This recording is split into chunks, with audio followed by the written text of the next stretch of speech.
সব মুড খারাপ করে দিল ভারতীয় টিম বন্ধুরা। বিরাট কোহলির খেলা দেখবো বলে বসেছিলাম 223 দিন পরে, কিন্তু সে 0 রানে আউট হয়ে প্যাভিলনে ফিরে গেল। শুধু তাই নয়, ম্যাচ শুরু হওয়ার 8 ওভারের মধ্যেই ভারতের অবস্থা খারাপ করে দেয় অস্ট্রেলিয়া। এমনকি শুভমান গিল পর্যন্ত 10 রানের মাথায় আউট হয়ে প্যাভিলনে ফেরে। অস্ট্রেলিয়া ভারতের ওপর এমন ভাবে অ্যাটাক করেছিল যে কি আর বলবো। ঠিক তারপরে শুরু হয় মাঠে বৃষ্টি।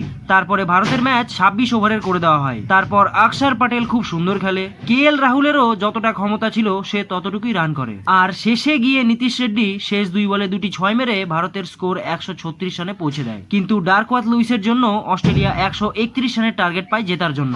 আর এত কম রান অস্ট্রেলিয়ার জন্য কিছুই না। যদিও আর্শদীপ সিং ট্রেভিস হেডকে শুরুতেই আউট করে প্যাভিলনে ফেরায়, কিন্তু তারপরে অস্ট্রেলিয়ার প্লেয়াররা এমন ভাবে খেলা শুরু করে যে কি আর বলবো। ভারতের কোনো বোলাররাই অস্ট্রেলিয়ার বাকি প্লেয়ারদের কিছুই করতে পারেনি। মিচেল মার্শ শেষ পর্যন্ত খেলে অস্ট্রেলিয়াকে ম্যাচ জেতায়। আর মজার ব্যাপার এটাই যে অস্ট্রেলিয়া আজকের আগে পর্যন্ত এই পার্থের স্টেডিয়ামে একটি ওয়ানডে ম্যাচেও জয়লাভ করতে পারেনি, কিন্তু আজ তারা ভারতের সাথে প্রথমবার জয়লাভ করলো ওয়ানডেতে।